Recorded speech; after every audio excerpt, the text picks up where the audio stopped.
Assalamualaikum warahmatullahi wabarakatuh. Halo semuanya, gimana kabarnya hari ini?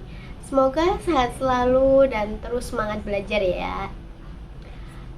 Pada kesempatan kali ini, saya ingin menemani kalian semua untuk mempelajari salah satu materi yang ada pada dalam bahasa Indonesia yang tentu saja penting untuk dipahami, yaitu teks laporan hasil observasi atau yang biasa dikenal dengan teks LHO. Bagaimana pembahasannya? Yuk kita simak videonya. Oke, yang pertama, apa itu teks LHO? Teks LHO atau laporan hasil observasi adalah teks yang menyampaikan informasi dari suatu objek ataupun fenomena berdasarkan hasil pengamatan. Jadi, informasi yang ada dalam teks tersebut adalah berdasarkan fakta dan dilakukan pengamatan secara langsung, bukan karangan, hayalan, ataupun pendapat pribadi.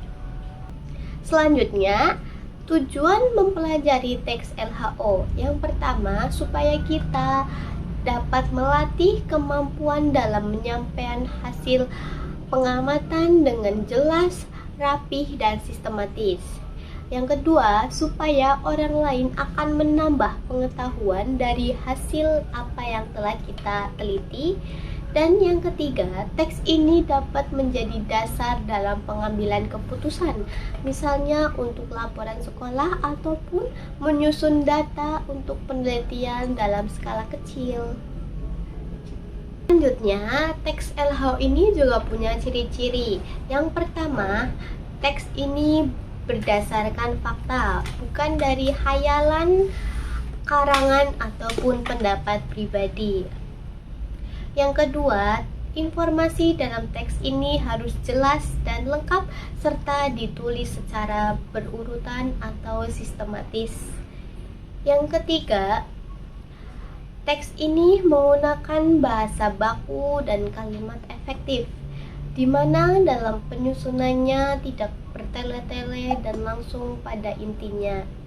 Yang keempat, teks ini ditulis setelah melakukan pengamatan secara langsung, bukan hanya baca-baca ataupun hayalan semata. Dan yang kelima, teks ini bersifat informatif, komunikatif, dan objektif. Selanjutnya, kita akan masuk dalam pembahasan yang paling penting, yaitu struktur teks LHO. Teks LHO memiliki 4 struktur utama. Yang pertama yaitu pernyataan umum atau pembuka. Pada bagian ini, kita akan menjelaskan pernyataan secara umum dari objek yang kita teliti. Misalnya, buah mangga adalah tumbuhan buah tropis yang banyak ditemukan di Indonesia. Lalu yang kedua, deskripsi bagian atau isi utama. Di sini kita akan menjelaskan bagian-bagian objek secara lebih rinci. Hal ini bisa mencakup bentuk, warna, ukuran, habitat, perilaku, dan sebagainya. Contohnya, daun mangga berbentuk lonjong dan berwarna hijau tua. Hal ini akan memberikan gambaran pada pembaca secara lebih jelas. Yang ketiga, deskripsi manfaat. Pada bagian ini, kita akan menjelaskan manfaat yang ada pada objek yang kita teliti. Misalnya, buah mangga memiliki banyak vitamin C yang baik untuk daya tahan tubuh. Dan yang terakhir, kesimpulan. Biasanya pada bagian ini berisikan ringkasan dari isi laporan yang telah kita buat. Bagian ini boleh tidak ada, namun jika ditambahkan akan membuat teks lebih lengkap. Sekarang kita akan masuk pada pembahasan kaidah kebahasaan atau aturan-aturan bahasa dalam teks LHO. Yang pertama, menggunakan kata benda umum seperti tumbuhan, lalu hewan, dan tempat. Yang kedua, menggunakan istilah ilmiah, contohnya seperti fotosintesis, mamalia, dan ekosistem. Yang ketiga, memakai kalimat definisi. Misalnya, gajah adalah mamalia besar yang hidup di hutan tropis. Kalimat ini digunakan untuk mendefinisikan secara singkat objek yang kita bahas. Yang keempat, memakai kalimat deskripsi seperti kulitnya tebal dan berwarna abu-abu serta memiliki belalai panjang. Kalimat deskripsi ini berfungsi untuk memberikan gambaran secara umum pada para pembaca.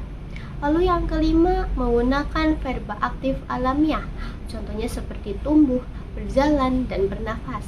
Lalu yang keenam, memakai kata penghubung definisi, contohnya seperti adalah, merupakan, dan termasuk. Dan yang terakhir, menggunakan kata penghubung atau konjungsi seperti dan, karena, tetapi, dan oleh karena itu. Lalu selanjutnya kita akan masuk pada pembahasan bagaimana cara menulis teks LHO. Jika kita mengikuti prosedur cara penulisan yang tepat, maka menulis teks LHO ini bukanlah hal yang sulit. Lalu bagaimana langkah-langkahnya? Yang pertama, tentukan objek yang ingin kita amati. Lalu yang kedua, susun rencana pengamatan secara sistematis atau berurutan.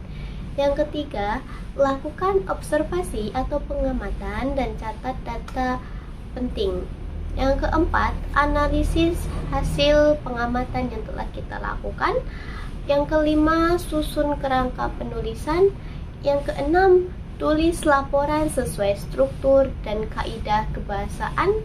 Dan yang ketujuh, baca ulang dan sunting jika ada yang kurang pas. Mudah bukan?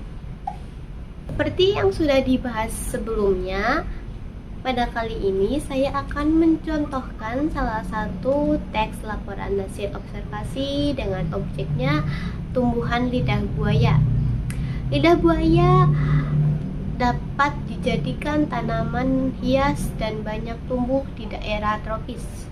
Dengan tanah yang gembur, tanaman ini juga digunakan sebagai bahan baku dalam industri obat dan kosmetik. Bagian ini termasuk pada pernyataan umum, yaitu berisikan deskripsi singkat tentang lidah buaya. Selanjutnya, lidah buaya memiliki daun tebal dan meruncing, berwarna hijau segar dengan tepi yang bergerigi namun tidak terlalu tajam. Di dalam daunnya terdapat cairan gel bening yang sering dimanfaatkan untuk berbagai keperluan. Daun lidah buaya memiliki lebar antara 2-6 cm dengan tinggi tanaman bervariasi tergantung jenisnya, bisa mencapai 20 hingga 36 cm. Akar lidah buaya termasuk akar serabut. Pada bagian ini termasuk dalam bagian deskripsi bagian karena mendeskripsikan secara singkat bagian-bagian pada tumbuhan lidah buaya. Selanjutnya, lidah buaya memiliki beragam manfaat untuk kesehatan dan kecantikan. Gel dalam daunnya membantu menyembuhkan luka bakar ringan karena efek mendinginkannya. Gel lidah buaya juga berguna untuk mengatasi mata panda atau bengkak dengan membuat kulit tenang dan meningkatkan aliran darah. Selain itu, gel lidah buaya juga mengandung vitamin, mineral, dan antioksidan yang bermanfaat untuk kulit dan dapat berfungsi sebagai pelembab alami untuk kulit kering.